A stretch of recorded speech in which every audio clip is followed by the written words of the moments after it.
नमस्कार दोस्तों। तो पिछले वीडियो में हम लोगों ने बात किया था लोकसभा के महत्वपूर्ण तथ्य और उनकी योग्यता क्या होता है लोकसभा का, वो चीज़ बारे में हम लोगों ने डिस्कस किया था। और आज हम लोग डिस्कस करने वाले हैं लोकसभा के अध्यक्ष, उपाध्यक्ष, वर्तमान अध्यक्ष और उनके लोकसभा सीटों के बारे में। तो आइए अब बिना समय गवाए हम लोग स्टार्ट करते हैं लोकसभा सीटों के बारे में और उनसे महत्वपूर्ण जानकारियाँ, कुछ जो तथ्य हैं। तो चलिए देखते हैं लोकसभा के प्रथम अध्यक्ष। तो लोकसभा के प्रथम अध्यक्ष हमारे देश के जीबी मावलंकर थे, जिनका पूरा नाम देख पा रहे हैं गणेश वासुदेव मावलंकर। और लोकसभा के प्रथम उपाध्यक्ष और देख पा रहे हैं लोकसभा के प्रथम उपाध्यक्ष अनंत सैनम आयंगार, ये थे प्रथम उपाध्यक्ष। और वर्तमान अध्यक्ष, शुरू क्लास में ही हम बताए थे कि जो महत्वपूर्ण टॉपिक करंट से रिलेटेड रहेगा वो हम लोग को साथ साथ में ही डिस्कस करते जाना है।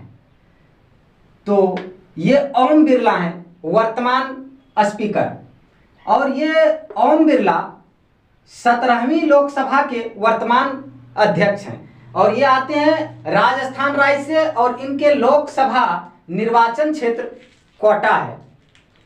और क्वेश्चन ये भी पूछ लिया जाता है कि लोकसभा 17वीं लोकसभा कितने चरणों में संपन्न हुआ था। तो ये कुल 7 चरणों में संपन्न हुआ था इनका मतदान। और सबसे युवा लोकसभा उम्मीदवार, अर्थात हम लोग ये जानते हैं कि लोकसभा की जो उम्मीदवार बनने की योग्यता होता है उसमें कम से कम 25 वर्ष होने जरूरी है। उसके बाद आप के जितने भी ज्यादा रहेंगे उसमें कोई दिक्कत नहीं। तो सबसे युवा उम्मीदवार चंद्रानी मुर्मू, जिनका मात्र 25 वर्ष 11 महीना ही है। और ये उड़ीसा राज्य कयंझर लोकसभा सीट से आती हैं। और लोकसभा का बहुमत प्राप्त दल ही पीएम होता है। अब हम लोग बात करते हैं अगले टॉपिक के बारे में, लोकसभा की सीटों के बारे में। तो आइए नेक्स्ट टॉपिक हम लोग बात करते हैं लोकसभा सीटों के बारे में। आखिर हमारे देश की में कैसे लोकसभा सीटों को बांटा गया है और कितने निर्वाचन में हैं, कितने मनोनीत हैं, कितने एंग्लो इंडियन हैं, इन सब चीज़ों को हम विस्तार पूर्वक जानने का प्रयास करेंगे।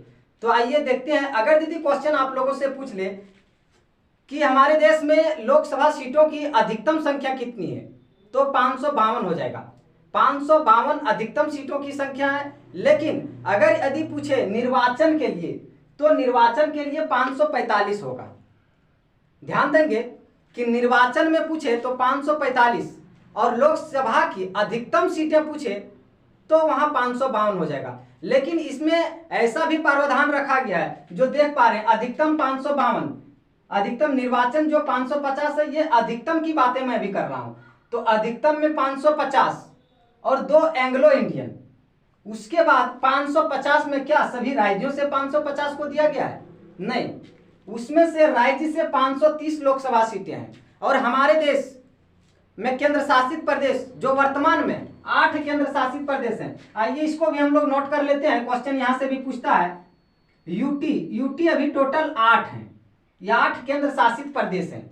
और उस 8 केंद्र शासित प्रदेश में टोटल 20 जो है वो लोकसभा सीटों को रखा गया है, 20 लोकसभा सीटें को। और 530 लोकसभा सीटें राज्य से आते हैं। और आइए हम लोग वर्तमान में जानने का प्रयास करेंगे। वर्तमान में निर्वाचन से 545 हैं और निर्वाचन 543, और इसमें 2 एंग्लो इंडियन है। तो आइए अब हम लोग इस एंग्लो इंडियन के बारे में जानने का प्रयास करेंगे कि आखिर एंग्लो इंडियन होता क्या है, तो इसको अलग से क्यों प्रतिनिधित्व किया है, क्या जरूरत था इसको अलग से सीट देने का। तो एंग्लो इंडियन के बारे में जानने का प्रयास करेंगे।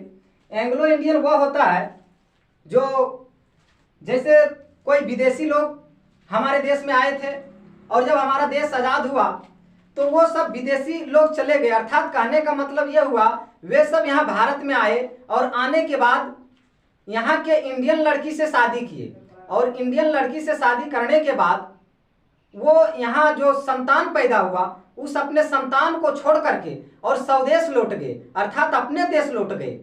तो यहाँ के जो उनके संतान रह गए वही संतान उन्हीं को एंग्लो इंडियन कहा जाता है, और उसी के लिए 2 लोकसभा सीटों को रखा गया था। लेकिन वर्तमान में जब हमारे संविधान के निर्माता डॉक्टर भीमराव अंबेडकर ने इस संविधान को लिख रहे थे तो उन्होंने जिक्र किया था कि 2 एंग्लो इंडियन जो है उनको 70 सालों के लिए संविधान में रखा जाएगा। अगर यदि 70 सालों से और भी बढ़ाना हो तो फिर संविधान को संशोधन करने की जरूरत है। तो हम लोग जानने का प्रयास करेंगे कि 70 साल इसका कब हो जाता है। तो हम लोग ये भी जानते हैं कि संविधान 26 नवंबर 1949 को अंगीकृत किया गया था, अर्थात अपनाया गया था, लेकिन 26 जनवरी 1950 को लागू किया गया था। कितने में लागू किया गया था? लागू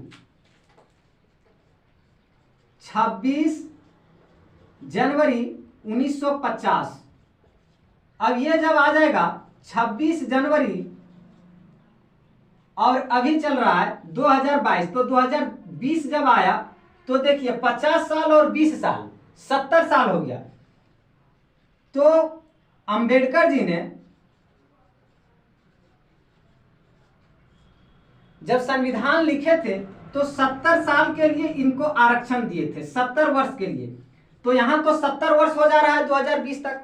तब तो एंग्लो इंडियन को और आगे वर्चस्व रखने के लिए संविधान को संशोधन करने की जरूरत है, और संविधान जब संशोधन नहीं करते हैं तो इसका ये जो 2 एंग्लो इंडियन सीट है ये तो अपने आप स्वतः खत्म हो जाता है। तो 26 जनवरी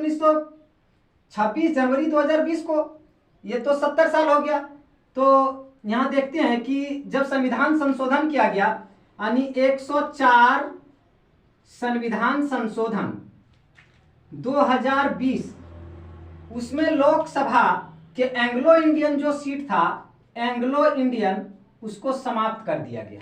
अर्थात अब 2 एंग्लो इंडियन हमारे देश में जो पहले रखा गया था वो नहीं रखा गया था। चूंकि इस तरह के चीजों को जब संविधान में लिखा गया था तो उसको संशोधन करने की जरूरत थी। जिस तरह से हम लोग पढ़ते हैं कि एसटी एससी का आरक्षण था, तो डॉक्टर भीमराव अंबेडकर ने एसटी एससी का आरक्षण मात्र 10 वर्षों के लिए रखे थे।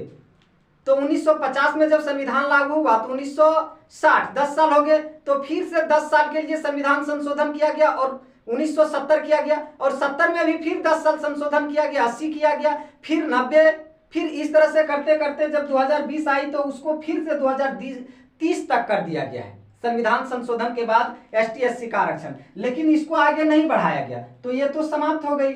इनका निर्वाचन क्षेत्र जो भी था एंग्लो इंडियन को अलग से जो दिया गया था। तो ये थी एंग्लो इंडियन के बारे में जानकारी। अगर दीदी आप लोग इसको नोट डाउन कर लिए हैं तो अब हम इसको इरेजर करते हैं। नेक्स्ट वीडियो में अब हम लोग जानने का प्रयास करेंगे कि आखिर लोकसभा सीट जो है उसमें बहुमत दल का नेता ही पीएम बनता है, और बहुमत प्राप्त करने के लिए 273 सीटों की जरूरत होती है। तो आखिर लोकसभा सीट से ही पीएम क्यों बनता है और कैसे बनता है, प्रधानमंत्री के बारे में हम लोग विस्तार पूर्वक नेक्स्ट वीडियो में जानने का प्रयास करेंगे। अगर यदि आप लोगों को मेरा काम और मेहनत अच्छा लगे और इसी तरह का और वीडियोज अगर यदि आप चाहते हैं तो मेरे चैनल को सब्सक्राइब करें।